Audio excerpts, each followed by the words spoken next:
Sa kamerta, bra. Den melt, katantaman in Dolsingham. Magandang marlahok ay may kikikiyas ng pirehong pagkain pero sa iba't ibang laki. Ano ang kanilang gawain ay kainin ang lahat. Kaya ba nila ito? Panoorin natin at alamin.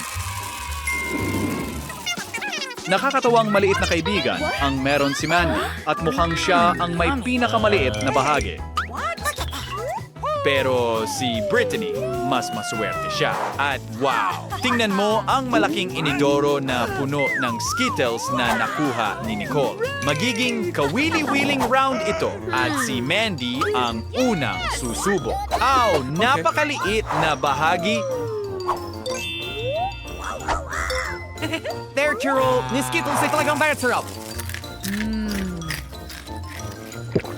Kumusta naman? Soups, nagbago ang kulay ng labi ni Mandy. Ang liwanag, ang ganda.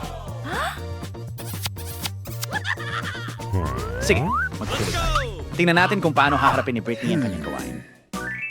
Mukhang handang-handa at puno ng enerhiya siya. At mabigat ang toilet na iyon. That's spiteful kay Brittany. Okay, ano ang ginagawa niya? Iniisa-isa niya ang mga candy ayon sa kulay. Siyempre, medyo nakakabagot yan. Lalo na kapag may mga tao na patuloy na nanggugulo sa'yo. Tingnan mo ang mga makukulay na daan na ginawa niya. Okay, ano ang susunod na mangyayari? Oh, naiintindihan ko. Mukhang kaya na niyang inumin ang lahat gamit ang straw. Mas maginhawa yan. Kumusta, Brittany? Nako, nagbabago rin ng itsura si Brittany. Anong kamangha-manghang kagandahan? At kung magpapatuloy siya, okay, ano ang mangyayari ngayon? Okay, hintayin mo. Ang buhok ni Brittany ay naging berde. Talagang may sense iyon. Pero hindi lang iyon. Gustong makita ng lahat kung ano ang susunod. At naghahalo na tayo ng mga kulay ngayon.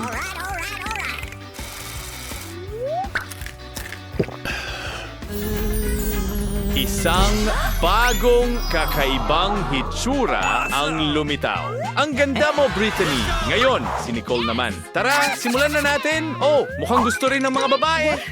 Could you please? Pero malinaw na ayaw ni Nicole magbahagi sa iyo. Tingnan mo kung paano niya sinunggaban ang mga Skittles na yun. Naku, magiging seryosong pagbabago ito. May nangyayaring masaya?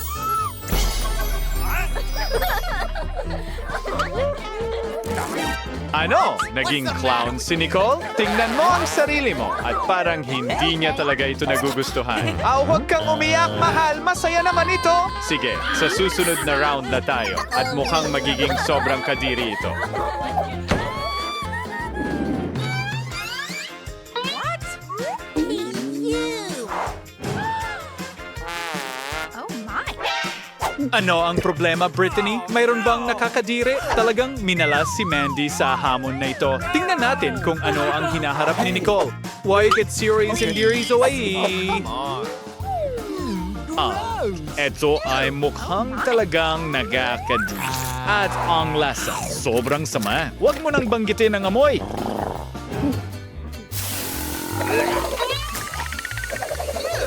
Oh my. Sige, tuloy lang tayo. Ngayon, si Brittany naman. At mukhang may naisip siya. Sige, tingnan natin. Hindi yung gagana. O, kailangan mo pa rin kainin yan.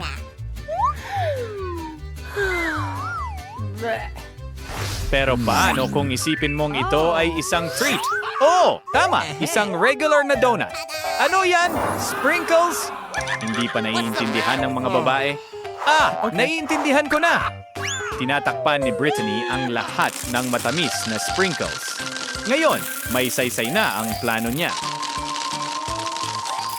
Ano ang masasabi ko? Tiyak na mas maganda ito kaysa dati. Sige, good luck sa'yo. At handa na siya. Sige, tingnan natin.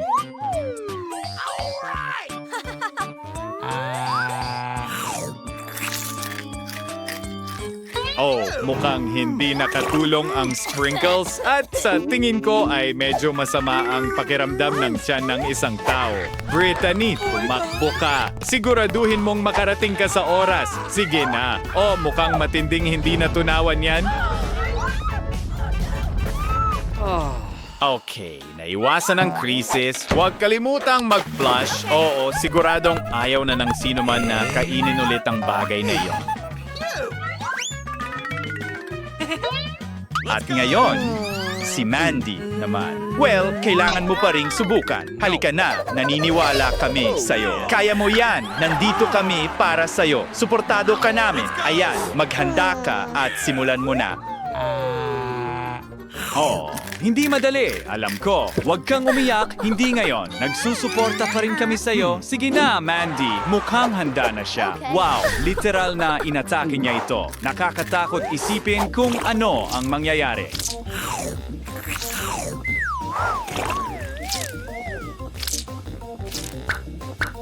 Hintayin mo.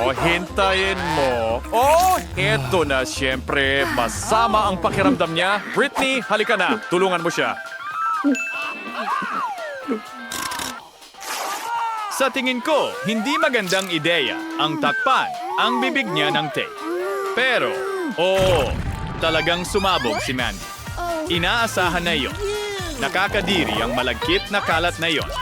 Talagang hindi kaaya-ayang round yon. Dapat kong sabihin sa'yo. Sa tingin ko nawala na siya.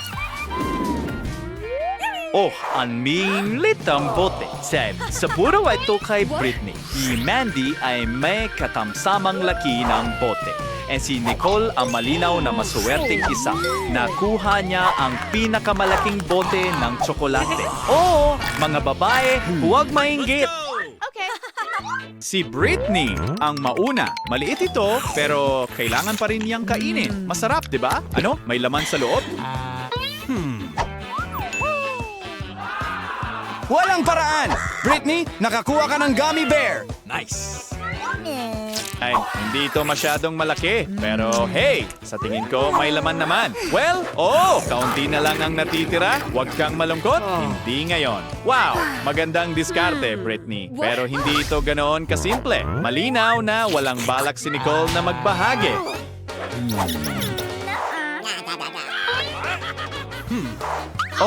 Ngayon ay turn na ni Mandy. Tigilan mo na ang pag-amoy diyan. Panahon na para kumain. Masarap pa? Tingnan mo. May laman din sa loob. At mukhang talagang masarap ito. What? Okay.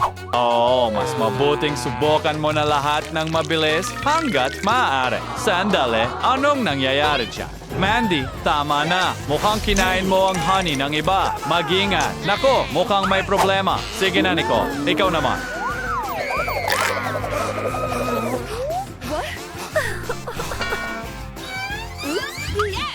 Oh my. Uy, mukhang nakakain din ng takip. Sige, tingnan natin kung ano ang nasa loob. Interesado rin si Britney sa kung ano ang nasa loob. Wow, may cool na laruan doon. Bubu, hindi lang basta-basta. Mandy, tingnan mo yan. Grabe, ang swerte ni Nicole. At bagay pa ito sa kanyang bag. Ang astig, mukhang oras na para tapusin ang treat.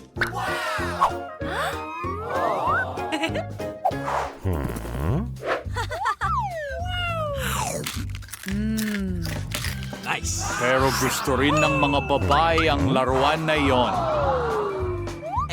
Nicole, hindi ka dapat magpa-distract, lalo na kapag nandyan sina Mandy at Britney. Mukhang hindi talaga handa si Britney na mag-share. Magkakaroon ba tayo ng away? Sige! Paano nangyari ito, mga girls? Kailangan ninyong ayusin ito kahit papaano. Mukhang wala ng ideya si Britney. Sige, gagana ang duct tape. Well, hindi ito mukhang maganda, pero wala talagang ibang pagpipilian. Hey, baka hindi niya mapansin. Sige, ibalik na natin ang labubu. Okay. Uy, Nicole, baka oras na para tingnan ng iyong bag. Nice. Sa wakas, ano ang problema sa laruan? At syempre, nagkukunwari ang mga babae na wala silang alam at wala silang nakita kahit na hindi lubos na naniniwala si Nicole doon. Isa pang hamon. Britney, huwag kang masyadong magalit. Naiintindihan namin, mas sinuwerte si Nicole ng kaunti at si Mandy ang tunay na panalo dito. Pero ano ang button na yon? Pindutin ba natin ito? Hindi ngayon! Gusto ni Britney mauna. Sige, tingnan natin kung ano ang mangyayari. Iyon ba ay isang uri ng kakaibang toothpaste? Well, tiyak na hindi ito mukhang normal. Okay. Ano ang susunod na mangyayari? Magtutoothbrush ka? Hindi ba? Sige, mukhang may mali. Oo. Ay diet toothpaste. Ito ay gums ang sa boboling lat. Mukhang mayroong isang bagay sa loob ng mga bula na iyon. Red. Oo. Maliit na paalala para sa inyo na mag-subscribe sa channel at pindutin ang bell button. Britney, mahusay ang ginawa mo. Ngayon, si Nicole naman. Nakuha niya ang medium na isa. At heto na ulit tayo. Magtututbrush ka rin ba? Mukhang gusto niya ang amoy. Sa tingin ko ngayon, kaya na rin niyang magpalobo ng bula. Mas malaki ito at maaari ka pang makipaglaro sa mga babae. Naku! May mali talaga dito. Pero gayon pa man, nakakatawa pa rin. Hey Nicole, huwag kang magalit. At ngayon, si Mandy naman. Pindutin na natin ang button, pwede ba?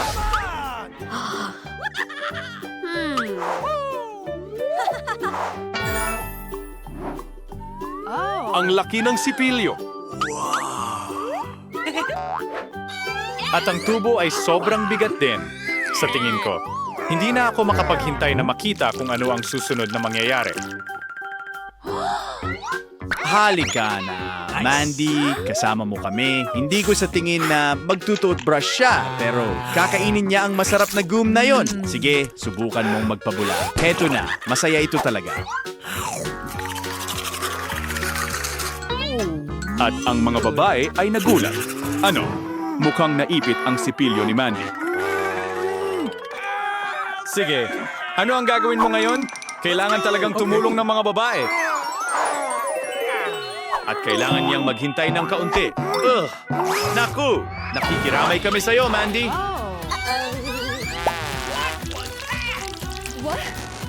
Ano pa ang masasabi ko? Ang saya talaga nun. Ang galing at astig na hamon.